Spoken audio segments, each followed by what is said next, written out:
오늘은 베드로후서 3장 17절과 18절 말씀을 가지고 은혜와 지식에서 자란다는 것이라는 제목으로 하나님 말씀을 나누겠습니다.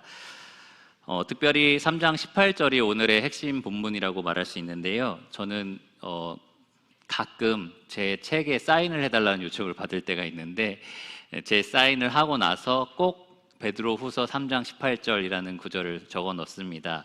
가장 좋아하는 말씀 중에 하나인데요. 언젠가 이 말씀을 성도님들과 함께 조금 더 깊이 나누기를 원한다라는 생각을 갖고 있었는데 오늘 이런 시간을 갖게 하신 것 같습니다. 오늘 이 시간에 우리가 어떻게 하면 이 주님 안에서 더욱더 성장할 수 있을까, 자라날 수 있을까에 대해서 고민을 해보려고 합니다. 성경은 이 그리스도인들이 하나님의 주권적인 은혜로 다시 태어났을 때, 거듭났을 때라고 얘기를 하죠. 우리가 믿음으로 말미암아 하나님의 자녀가 되었을 때 우리가 마치 아기가 태어나서 자라는 게 자연스러운 현상인 것처럼 우리도 자라난다라는 표현을 자주 사용합니다. 그런데 이 아기 키우는 지금 다 큰 아기들은 안 그렇지만 이 갓난아기 키우는 엄마들의 걱정 중에 하나가 우리 아이가 평균적으로 신장이 좀 작아요, 머리는 커요, 이런 걸로 많이 고민을 하시더라고요. 이 성장에 대한 고민들을 엄마 아빠들이 참 많이 합니다. 또 실제로 어떤 아기들은 이 육신의 이 성장에 있어서 장애를 겪기도 하죠. 그런데 곰곰이 여러분 잘 생각해 보시면 이렇게 거듭난 영혼, 이 태어난 성도들 중에서 저 사람은 왜 이렇게 잘하는 게 더딜까라는 생각을 갖게 하는 그러한 사람들이 종종 있습니다. 저도 저 자신을 들여다볼 때 왜 이렇게 이 영역에 있어서는 잘하지 못하지? 왜 항상 여기에서 넘어지지? 라고 하는 부분이 분명히 있고요. 여러분들도 주위를 둘러보든지 자기 삶을 돌아보면서 이 잘하지 못하는 거에 대해서 굉장히 답답해 하실 때가 있을 겁니다. 그리스도인으로서 우리 모두가 성장통은 겪어요. 자라면서 겪는 여러 가지 어려움들은 늘 겪게 마련인데 그걸 넘어서서 이 발육이 거의 되지 않는 것처럼 보이는 성도가 있습니다.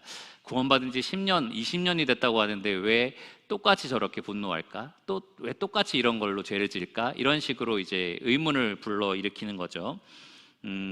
최악의 경우는 거듭나지 않은 상태가 아닐까라는 의심도 갖게 하고요. 그건 아니겠지만 그래도 영적 성장판이 닫힌 게 아닐까라는 생각을 그렇게 갖게 하는 사람들이 있습니다.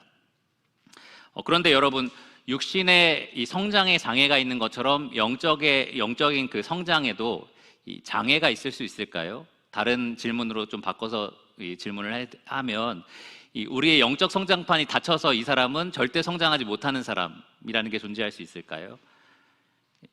그럴 수 없습니다. 왜냐하면 하나님께서 우리를 자라게 하시는 분이기 때문입니다. 하나님의 능력에 한계가 있습니까? 없습니다. 하나님은 능력에 한계가 없으시고 우리를 자라게 하시는 분이기 때문에 반드시 우리를 자라게 하십니다. 하나님은 우리를 택하시고 부르실 때에 아들의 형상을 담게 하기 위한 목적을 분명히 두셨는데요. 우리의 성장은 그래서 갈수록 예수 그리스도를 닮아가는 성장입니다. 그래서 성화라는 말도 쓰죠. 그런데 하나님의 열심, 우리가 아들의 형상을 담기까지 하나님이 우리를 바꾸어 가시고 자라게 하시는 그 열심은 절대 멈추지 않는다라는 겁니다. 그런데 왜 우리 주위를 둘러보거나 우리 삶을 들여다보면 가끔 성장이 더디거나 성장이 멈춘 것처럼 보이는 그러한 상황들이 펼쳐질까요? 저는 이것이 우리의 성장을 가로막는 사탄의 방해가 있기 때문이라고 생각을 합니다. 원수가 바로 우리의 성장을 가로막기 때문입니다. 제가 사탄의 입장에서 한번 생각을 해봤어요. 하나님의 자녀를 사탄의 자녀로 다시 바꿀 수 있나요? 신분을 바꿔버릴 수 있나요? 하나님 손에서 우리들을 빼앗을 수가 없죠. 절대로 신분은 바뀌지 않습니다. 그러면 사탄이 믿는 자녀에게 할 수 있는 가장 최악의 공격이 뭡니까? 가장 강력한 무기가 뭡니까? 구원받은 그 성장력, 그 생명력을 최소한으로 나타내게 하는 겁니다. 최대한 자라지 못하도록 애쓰는 것이 사탄이 할 수 있는 일입니다. 우리를 자라게 하시는 하나님의 능력과 은혜에서 우리를 계속해서 멀어지도록 방해하는 것이 사탄이 하는 일입니다. 실제로 신약성경에 보면은 이렇게 하나님의 믿음에서 멀어진 사람들에 대해서 다음과 같은 표현들이 나와 있습니다. 믿음에 관하여 파선했다라는 표현이 있고요. 너희가 장성한 자가 되어야 하는데 아직도 어린아이 같다, 아직도 초보 같다라는 표현이 있습니다. 야고보서에 보면 미혹되어서 진리를 떠났다라는 표현도 사용되고 있고요. 베드로 후서 자체에는 어떤 표현들이 있냐면 이 맹인이 되었다, 이 바라보던 것을 보지 못하는 상태가 되었다라는 표현이 있고, 실족했다 혹은 떨어졌다라는 표현도 사용되고 있습니다. 믿었지만 사탄의 방해에 미혹되면 우리는 넘어질 수 있고 떨어질 수 있고 성장의 장애를 일으킬 수 있습니다. 저는 오늘 이 본문 이 17절과 18절 두 구절을 통해서 이 하나님께서 우리에게 명령하신 두 가지 명령에 대해서 좀 살펴보려고 합니다. 첫 번째 명령은 우리의 성장을 가로막는 마귀의 주요 속임수를 경계하라라는 명령입니다. 경계하라. 우리 성장을 가로막는 마귀의 주요된 속임수를 경계하라. 그리고 두 번째 명령은 예수 그리스도의 은혜와 그를 아는 지식에서 자라가라입니다. 경계하라, 그 다음 또 뭐죠? 자라가라. 이 두 가지 명령에 대해서 살펴보겠습니다. 이것을 우리가 오늘 이 시간 제대로 알고 또 믿고 적극적으로 순종할 때에 우리를 성장하는 데서 퇴보하게 만드는 이 마귀의 거짓에서 우리가 해방되고, 그리고 하나님이 우리를 부르시고 택하신 그 새로운 삶, 새 생명의 삶을 우리가 힘있게 그렇게 살아가기를 간절히 바랍니다. 우리가 본문을 읽었기 때문에 그러면 첫 번째 명령부터 바로 살펴보겠습니다. 첫 번째 명령, 경계하라입니다. 17절 말씀을 보시면 이렇게 시작이 됩니다. 그러므로 사랑하는 자들아, 너희가 이것을 미리 알았은즉 무법한 자들의 미혹에 이끌려 너희가 굳센 데서 떨어질까 삼가라. 여기 마지막에 나오는 삼가라라는 표현이 경계하라라는 명령어입니다. 경계하라. 성장을 가로막는 마귀의 거짓을 경계하라입니다. 이 처음에 시작되는 접속사인 그러므로는 앞에 베드로 후서를 통해서 했던 모든 말들의 이 결론에 이르렀다라는 신호를 보여줍니다. 그동안 앞에서 했던 모든 말들을 이 17절과 18절 두 구절로 요약하겠다라는 거예요. 이 두 구절에는 각각 한 절씩 명령어가 하나하나 나와서 총 두 가지가 나오는데요. 첫 번째 명령이 바로 이 삼가라, 경계하라입니다. 이 편지의 대상은 여러분 지난번에 우리가 베드로 후서 살펴본 것처럼 사랑하는 자들, 하나님께서 사랑하시는 성도들, 또 베드로가 사랑하는 성도들입니다. 그들에게 베드로는 무엇을 경계하라라고 지금 경고하고 있느냐? 바로 베드로 후서 2장과 연결되어 있는 이 거짓 선지자들, 거짓 선생들입니다. 오늘 본문 17절에서는 무법한 자들이라고 표현이 되어 있는데 2장하고 이 3장 17절이 연결되어 있거든요. 근데 2장으로 넘어가면 이들의 특징들이 쭉 이렇게 설명되어 있습니다. 먼저 2장을 한번 보시면, 베드로서 2장을 보시면 1절에 이들을 가리켜서 거짓 선생들, 거짓 선지자들이라고 나와 있는 것을 보실 수 있을 겁니다. 이들의 조상들이 또 나와요. 이 4절을 보시면 하나님이 범죄한 천사들을 이라고 되어 있죠. 이 범죄한 천사들, 무법한 자들의 조상들과 같은 사람들입니다. 또 5절을 보시면 노아 시대를 설명하면서 노아와 그 7 식구를 보존하시고 경건하지 아니한 자들이라고 얘기를 합니다. 무법한 자들의 조상격인 경건하지 아니한 자들이 나옵니다. 또 6절을 보시면 또 나와요.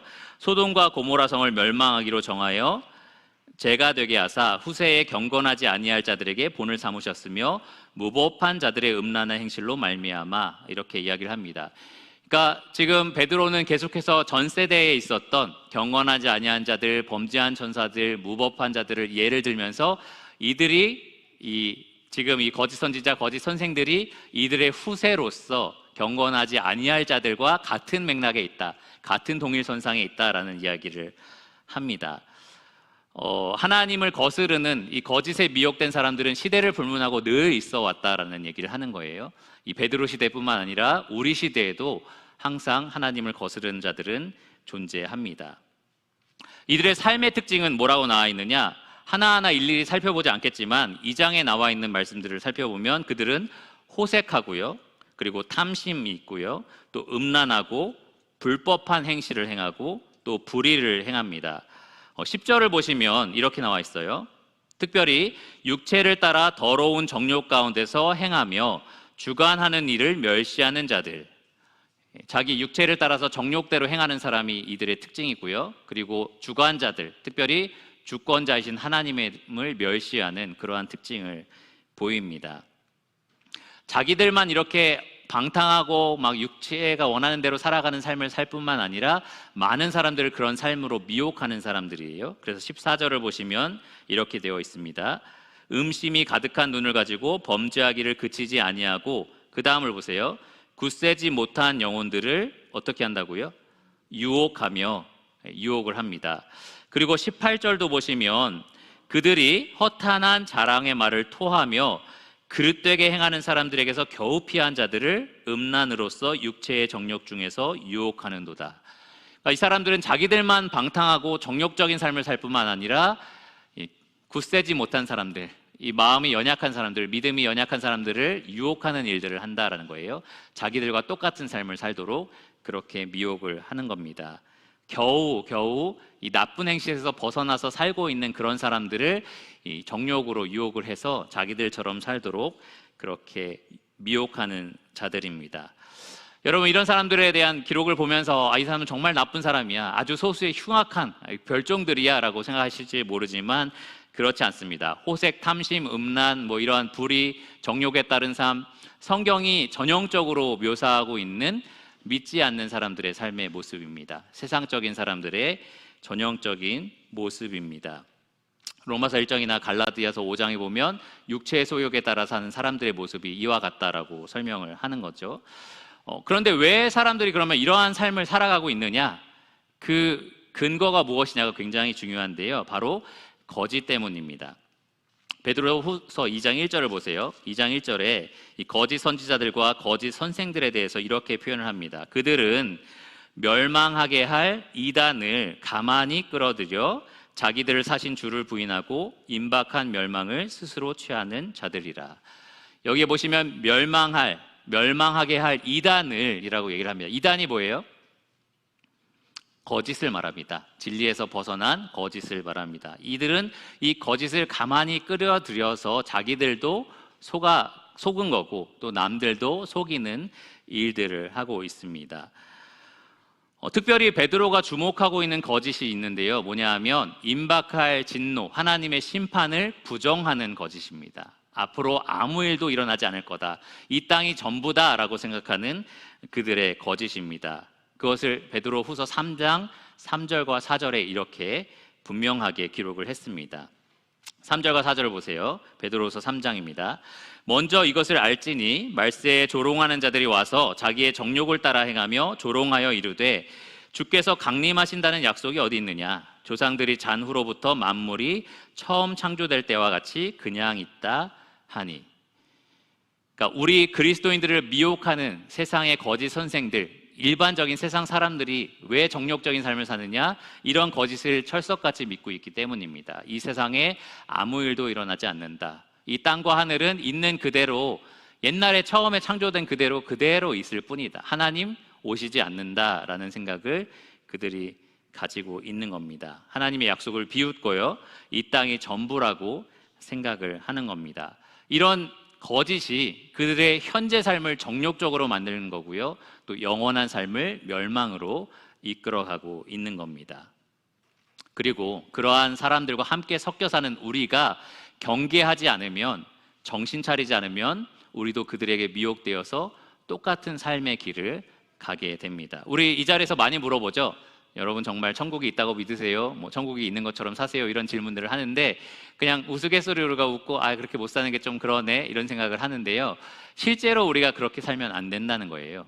그거를 믿지 않는 사람처럼 살면 우리가 여기에서 경고하고 있는 것처럼 경계를 제대로 하지 못하고 미혹되어서 살아간다라는 것을 의미합니다. 이것이 그리스도인들의 성장을 막습니다. 여러분, 이런 이단에 여러분들이 미혹되어 있다면, 그래서 여러분들이 정욕적인 삶을 이 땅이 전부인 것처럼 살고 있다면 여러분이 절대로 성장할 수가 없다라는 겁니다. 여러분, 여기 좀 주목해서 좀 살펴보시기를 바라요. 여러분이 지금 여러분의 삶에 그냥 허용하고 있는 죄가 있다고 한번 생각해 보시기를 바랍니다. 정욕대로 그냥 흘러가도록 내버려 두고 있는 죄가 여러분의 삶에 있다고 생각하면 그 죄에는 반드시 배후에 있는 거짓된 사상이 있습니다. 그냥 습관적으로 죄가 흘러나오는 게 아니에요. 그 죄에는 반드시 그 배후에 이 이단이 말하고 있는 이 거짓된 사상이 존재합니다. 종말에 대한 하나님의 약속을 비웃는 그러한 거짓된 사상이 여러분이 허용하고 있는 모든 죄의 배후에 반드시 있다라는 겁니다. 그들과 다를 바 없는 삶을 사는 거예요. 이 땅이 전부다라고 믿고 있는 사람과 이 땅은 불탄다라고 믿고 있는 사람의 삶이 동일하다면 여러분도 그 거짓에 지금 미혹되어서 살아가는 것과 마찬가지다라는 겁니다. 저는 최근에 어떤 분이 소개해줘서 동방번개라는 그 이단에 대한 책을 읽게 됐어요. 이단을 믿으라는 책은 아니고요.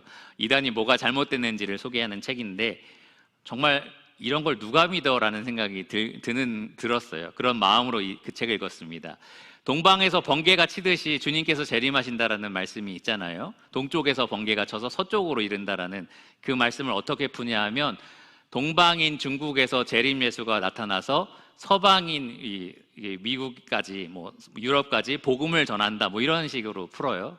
그리고 중국에 있는 그 불륜을 저지른 어떤 여인을 재림 예수, 처음엔 남자로 오셨으니까 이제 여자로 와야 된다 이래가지고 재림 예수로 풀어서 이 여자에게 가진 재산을 다 바치면 이 예수님은 칭의만 이루고 가셨는데 이 여자 재림 예수는 성화도 이루어준다라는 그러한 교리를 가지고 있습니다. 믿을 수 있나요? 믿음직한가요? 절대 아니죠. 여러분 재산 다 팔고 싶으신 분 아무도 없죠.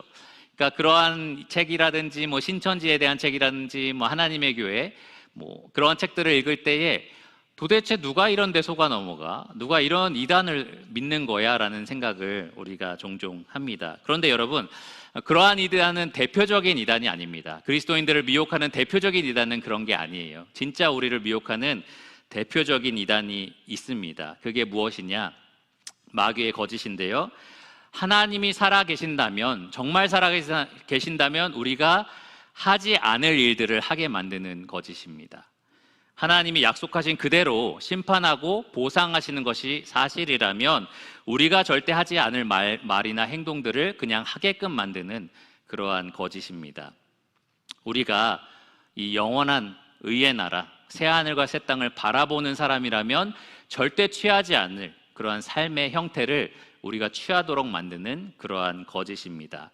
은밀하게 우리 안에 들어와서 그냥 이 땅을 즐기면서 살아도 상관없다라고 말하는 그러한 사탄의 거짓이 우리가 가장 많이 속아 넘어가는 거짓입니다. 이단입니다.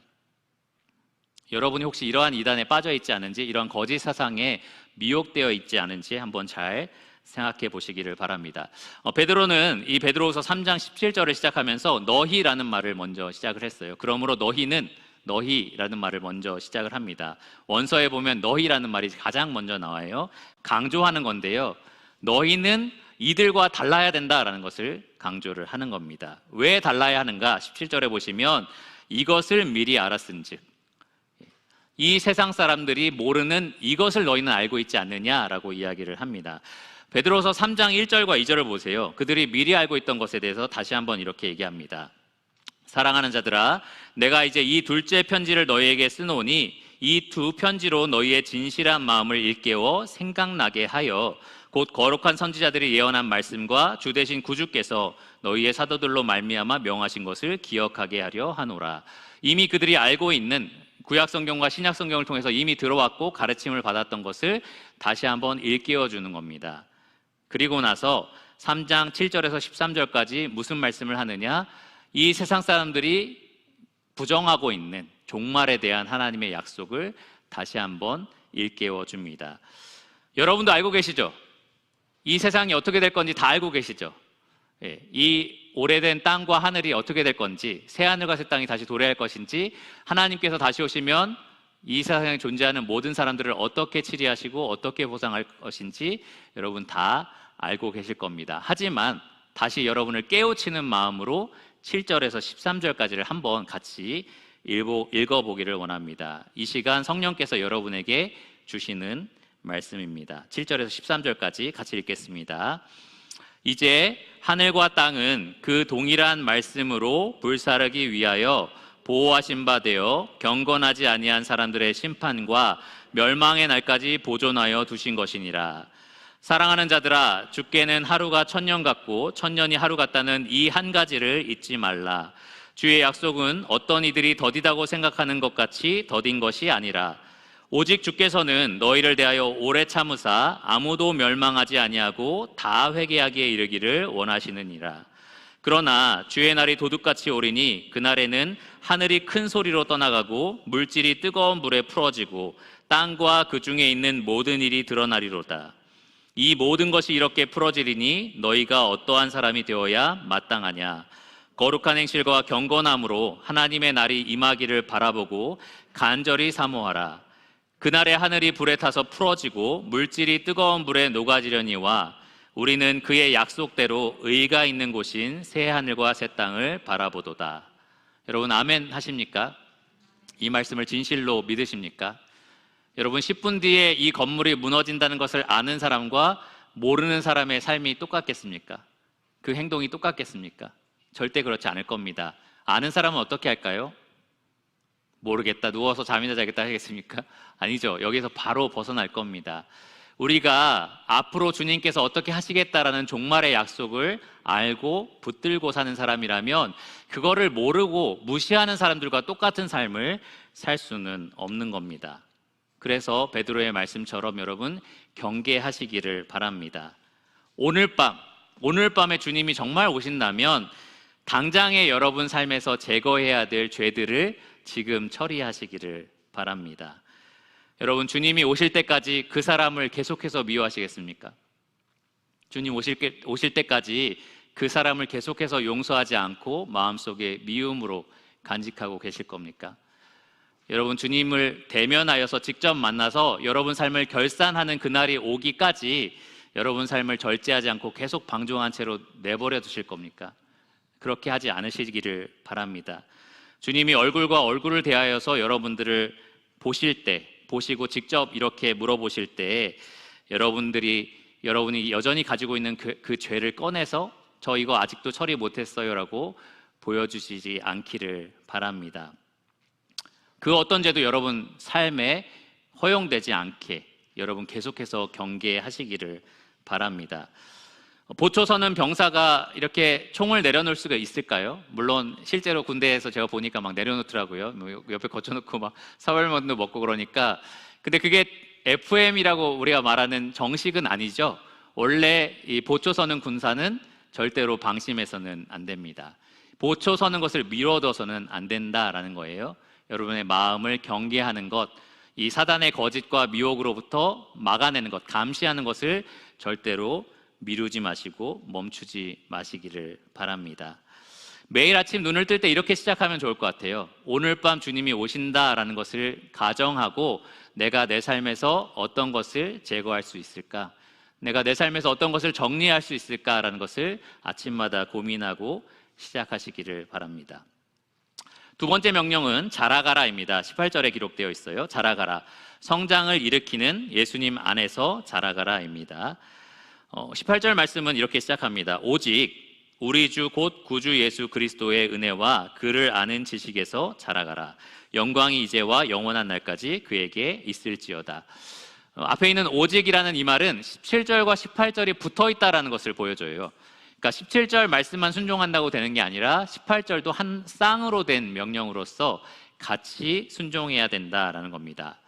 다시 말하면 우리는 성경을 가로막는 마귀의 거짓을 경계하는 동시에 이 성장을 일으키는 이 예수님 안에서 자라가야 합니다. 제가 성경을 가로막는이라고 얘기했나요? 네, 성장을 가로막는입니다. 성장을 가로막는 마귀의 거짓을 경계하는 동시에 이 성장을 일으키는 이 예수님 안에서 그 자원을 찾아가야 합니다. 그래서 두 번째 명령이 자라가라예요. 성장을 가로막는 마귀의 이 미혹을 막는 것만으로 충분하지 않다라는 거예요. 우리는 반드시 자라나는데 이 성장을 일으키는 원동력이 필요합니다. 이 원동력은 바로 주님을 아는 지식 그리고 그분의 은혜입니다. 예수님 포도나무 비유를 얘기하실 때 뭐라고 말씀하셨죠? 나를 떠나서는 너희가 몇 가지밖에 할 수 없다? 네, 아무것도 할 수 없다라고 말씀하셨습니다. 우리가 성장하는 데는 예수님이 반드시 필요합니다. 그런데 제가 사인을 할 때마다 이 베드로후서 2장 베드로후서 3장 18절을 적을 때 사람들이 보통 예수 그리스도 안에서 그 예수 그리스도를 아는 지식과 그 은혜에서 자라가라를 굉장히 추상적으로 생각해요. 물론 우리가 매일매일 살면서 주님 은혜 안에서 자라는 거죠. 뭐 이런 식으로 생각을 하는 거죠. 우리가 주님을 조금씩 더 알아가는 거죠. 그냥 이렇게 막연하게 일반적으로 생각을 합니다. 그런데 그렇지 않아요. 굉장히 구체적인 내용들과 연결되어 있습니다. 앞서 우리가 17절이 베드로후서 2장하고 연결되어 있다고 말씀을 드린 것처럼 이 18절은 1장과 연결되어 있습니다. 우리는 베드로후서 1장에서 이 자라간다라는 것, 특히 예수 그리스도의 은혜와 그를 아는 지식에서 자라간다는 것의 의미의 구체적인 사항들을 발견할 수 있습니다. 먼저 1장을 펴서 보시면 예수 그리스도의 은혜에서 자라간다는 것은 이렇게 설명이 됩니다. 이 베드로는 예수님을 가리켜서 주 곧 구주라고 말을 하는데요. 하나님이신 예수님, 그리고 우리의 구세주이신 예수님을 강조해서 이야기를 합니다. 그리스도의 신성, 주권, 능력, 또 우리를 구원하신 역할들을 강조하는 건데요. 그분이 우리에게 해주신 것들이 있어요. 여기 보시면 1장 3절에 이렇게 나와 있습니다. 우리가 보고 다시 읽어드리겠습니다. 베드로후서 1장 3절에 보면 그의 신기한 능력으로 생명과 경건에 속한 모든 것을 우리에게 주셨으니, 그분이 우리에게 주신 겁니다. 생명과 경건에 속한 모든 것을 주셨습니다. 그리고 4절도 보시면 이렇게 나와 있습니다. 이로써 그 보배롭고 지극히 큰 약속을 우리에게 주사. 그러니까 예수님은 우리가 성장하는 데 필요한 모든 생명력, 모든 능력, 그리고 우리가 성장할 거다라는 약속, 보배로운 약속을 우리에게 분명하게 주셨습니다. 이것은 하나님의 은혜예요.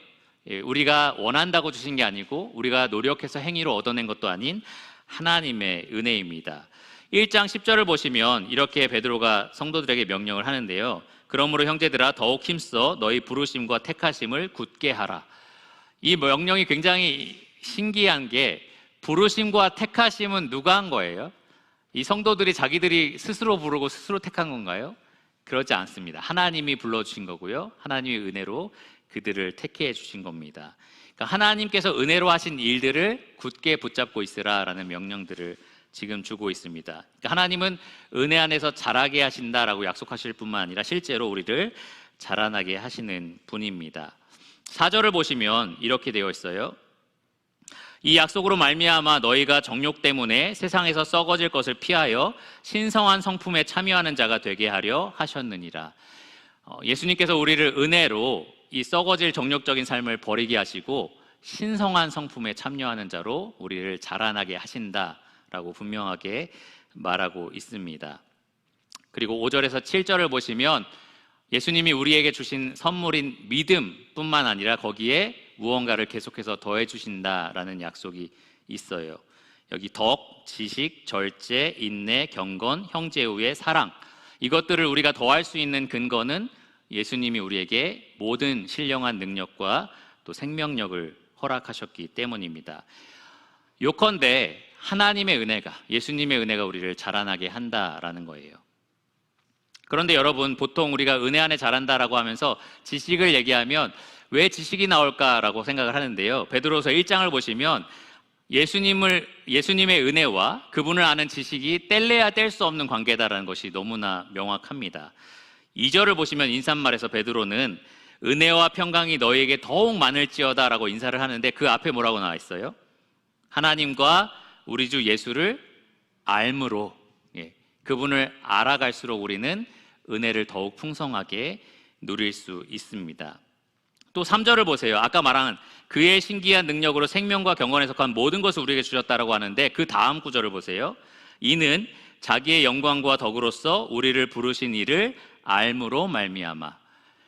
그러니까 아는 것과 그 은혜를 풍성히 누리는 것이 굉장히 밀접한 관계가 있다는 것을 우리가 분명히 알 수 있습니다. 마지막으로 8절을 보시면 이렇게 되어 있습니다. 이런 것이 너희에게 있어 흡족한즉 너희로 우리 주 예수 그리스도를 알기에 게으르지 않고 열매 없는 자가 되지 않게 하려니와. 마찬가지로 아는 것과 열매를 맺는 성장하는 삶을 동시에 같이 말하고 있어요.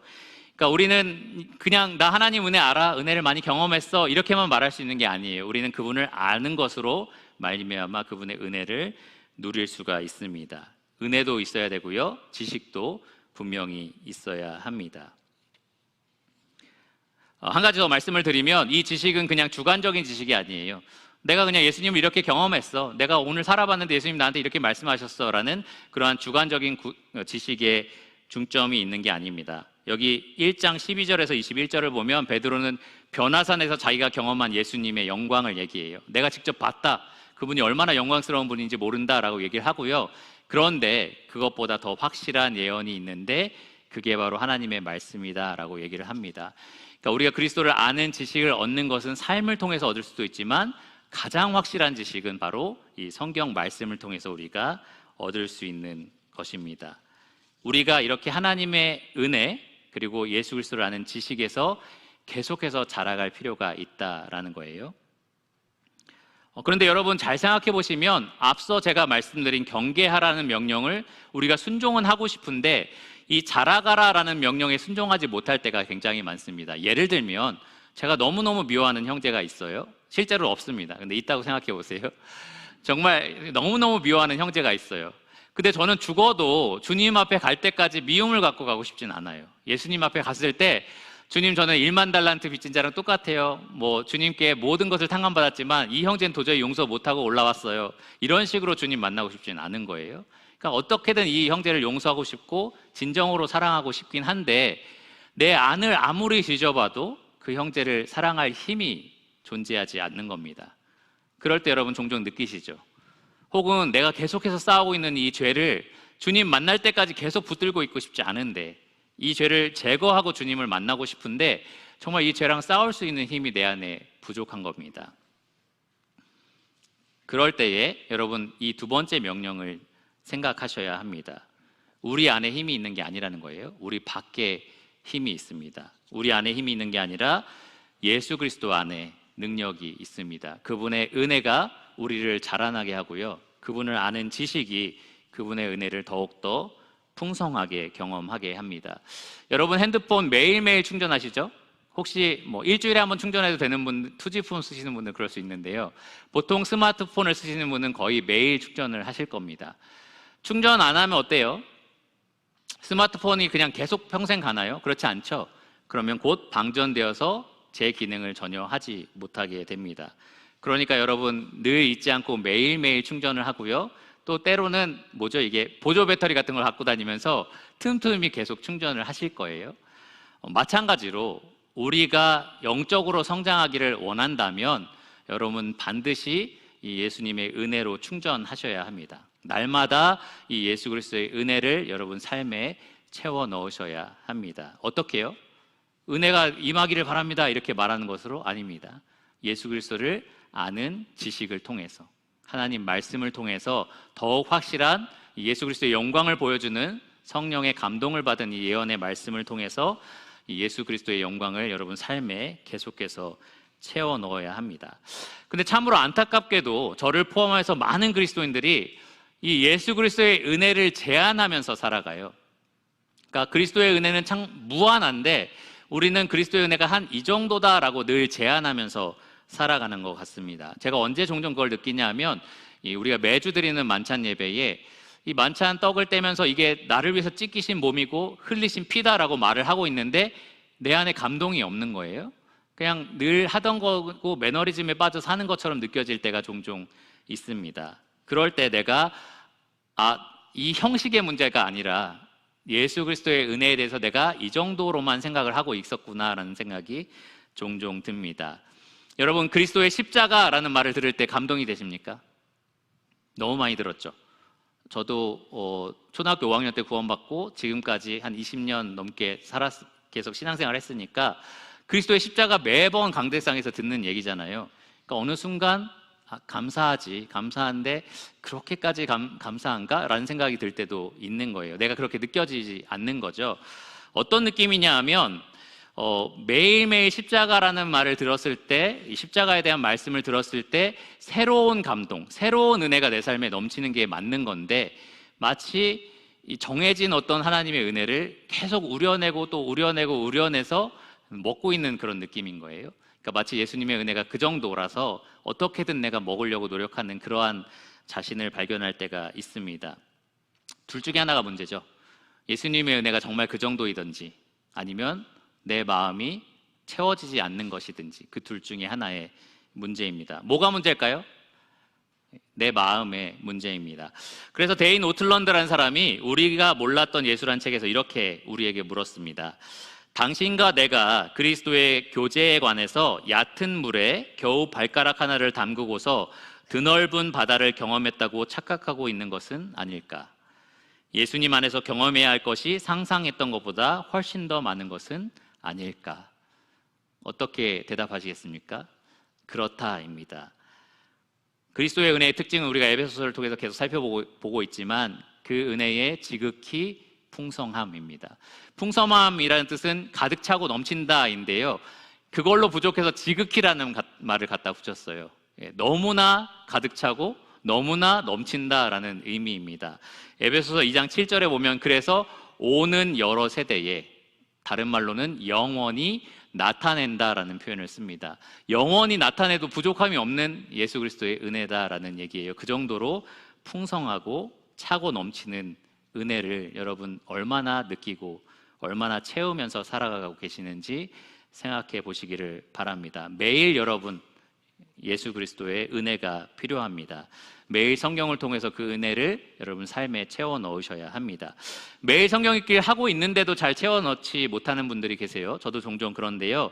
두 가지 적용을 좀 말씀을 드리고 마치도록 하겠습니다.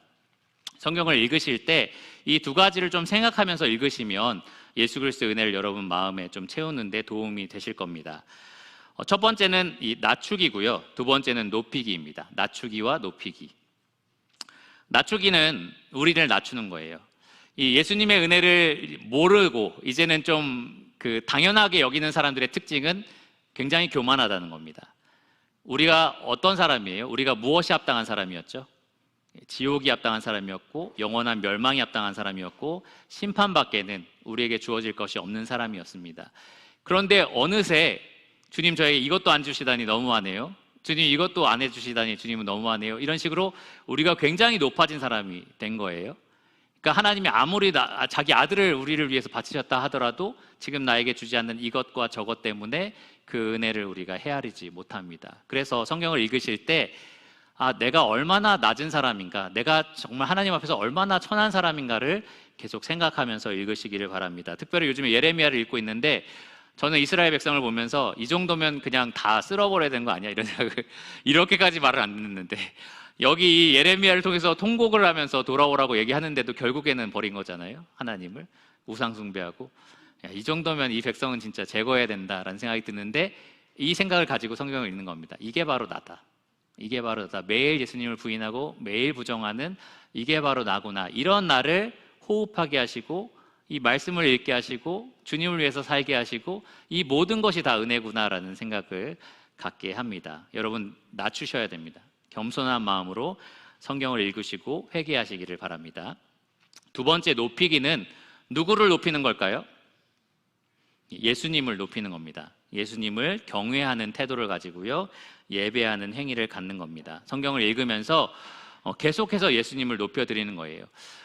때로는 우리가 쉴 새 없이 우리를 높이는 것뿐만 아니라 동시에 쉴 새 없이 예수님을 끌어내려요. 나랑 거의 동일하게 생각합니다. 예수님 너무하세요. 예수님 참 어떻게 이것밖에 못하십니까? 이렇게밖에 저를 안 해주십니까? 나랑 거의 그냥 맘먹는 거죠. 예수님을 맘먹는 그러한 우리가 교만을 범할 때가 많습니다. 예수님 근데 어떤 분이세요? 말씀으로 만물을 창조하신 분이고요 모든 이름 위에 뛰어난 분이시고요 하늘 보좌 높은 곳에 하나님 보좌 우편에 앉으셔서 모든 민족과 방언들을 다스리시는 통치하시는 주권자이십니다. 모든 만물이 그분을 위해서 존재해요. 모든 찬양과 영광과 경배가 그분에게 돌려져야지 합당합니다. 그래서 오늘 본문 말씀도 영광이 이제와 영원한 날까지 곧 그리스도께 있을지어다 라는 찬송으로 마치게 되는데요 우리가 성경을 읽을 때 그래서 그것을 계속 생각하게 됩니다. 주님께서 얼마나 영광스러운 분인가. 예레미야를 예를 들면은 이 역사를 주관하시고 내가 이들을 회복할 때를 정하셔서 그것을 반드시 이루어내시는 그 주님이 얼마나 위대하신 분이고 주권적인 분인지를 우리가 발견해야 합니다. 우리를 낮추고 예수님을 높이는 성경 읽기를 하게 되시면 여러분 그 갭이 보이실 거예요. 그 격차가. 그만큼이 주님이 우리에게 보여주신 은혜의 크기다라고 생각하시면 됩니다.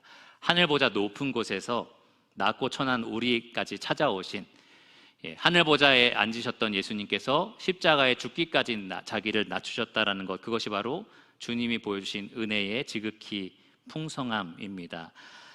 여러분, 그것이 충분히 묵상이 될 때까지 성경을 읽으시기를 바랍니다. 여러분, 스마트폰 충전하실 때 1%씩 충전하고 그만하시는 분 계신가요? 1% 충전됐다, 그만해야지. 아주 급할 때 0%일 때는 그렇게 하실 수도 있어요. 그런데 보통은 충분히 채워질 때까지는 놔두실 겁니다. 마찬가지로 성경을 오늘 한 장 읽기로 했으니까 읽었다 이렇게 하지 마시고요. 이 은혜가 여러분 안에 정말로 채워지는 그때까지 충분히 묵상하시기를 바랍니다. 영적으로 많이 성장했던 영적인 거인들의 이 습관들이 있는데요. 항상 감동이 일어날 때까지 성경을 묵상하고 기도했다는 거예요. 물론 실패할 때도 있었지만 매일매일 그들이 투쟁하고 시도했던 것이 바로 그것입니다. 여러분, 기도의 사람 조지 뮬러라는 사람 아시죠? 그는 기도하기 전에 항상 자기 마음에 은혜로 채워질 때까지 성경 묵상을 했다라고 말을 합니다.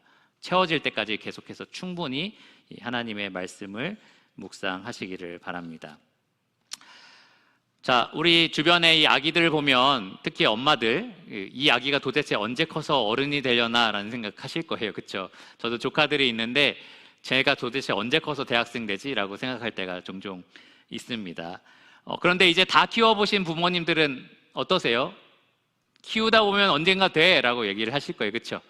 예, 언제 크나라고 매일매일 돌보는 부모는 생각하지만 시간이 지나면서 조금씩 자라서 언젠가는 반드시 아이가 성인이 됩니다. 우리의 영적인 성장도 그런 것 같아요. 매일매일 조금씩 더딘 것처럼 보이지만 언젠가는 하나님의 뜻대로 예수 그리스도의 형상을 담는 그 장성한 분량에 우리가 이르게 될 겁니다. 육신의 성장도 그렇고 영적인 성장도 그렇고 하나님께 온전히 달려있는 거지만 여러분이 그 성화의 은혜에 참여할 수 있는 방법이 있습니다. 키 잘 안 크는 사람이 왜 편식하고 잘 안 먹고 막 이렇다고 하잖아요. 잘 크는 사람들 보면 아무거나 줘도 잘 먹고 막 잘 자고 그런 것처럼 영적으로도 여러분이 그럴 수 있다라는 거예요. 어떻게 할 수 있느냐? 오늘 이 두 가지 명령을 기억하시기 바랍니다. 날마다 여러분을 성장을 가로막는 이 마귀의 미혹에서 경계하는 삶을 사시기를 바라고요.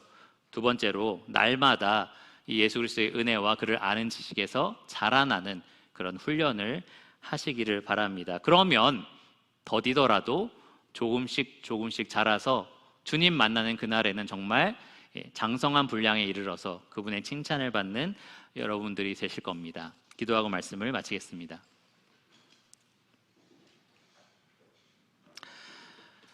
주님 감사합니다. 우리가 정말 멸망받을 자녀였지만 하나님의 은혜로 하나님의 자녀가 되게 하여 주신 하나님의 부르심과 택하심에 참으로 감사를 드립니다. 우리가 그 은혜에 뜨겁게 반응하여서 시작을 잘 하였지만 가끔 이렇게 세상에 미혹된 거짓말들에 의하여 우리가 잘하는 것을 멈추고 또 퇴보할 때가 종종 있습니다. 주님, 오늘 이 들려진 말씀을 통하여 우리를 깨우쳐 주시고 우리 삶에 허용하고 있는 많은 죄들을 몰아낼 수 있도록 언제나 주님이 오실 수 있다라는 생각을 가지고 우리가 경계하며 살아가게 하여 주시기를 원합니다. 주님, 또한 우리는 주님의 은혜가 없으면 정말 한 자도 자랄 수 없는 사람들입니다. 날마다 주님의 은혜로 하나님 말씀을 통해서 우리를 채워주시고 그 능력으로 인하여 우리가 자라도록 주님께서 함께하여 주시기를 원합니다. 그래서 유평교회 성도님들이 그 누구도 성장 장애를 일으키지 않고 모두 하나님 보시기에 알곡과 같이 무럭무럭 자라서 하나님 기뻐하시는 열매를 가득 안고 주님 만날 수 있게 하여 주시기를 원합니다. 모든 것을 예수 그리스도 이름으로 감사하며 기도드렸습니다. 아멘.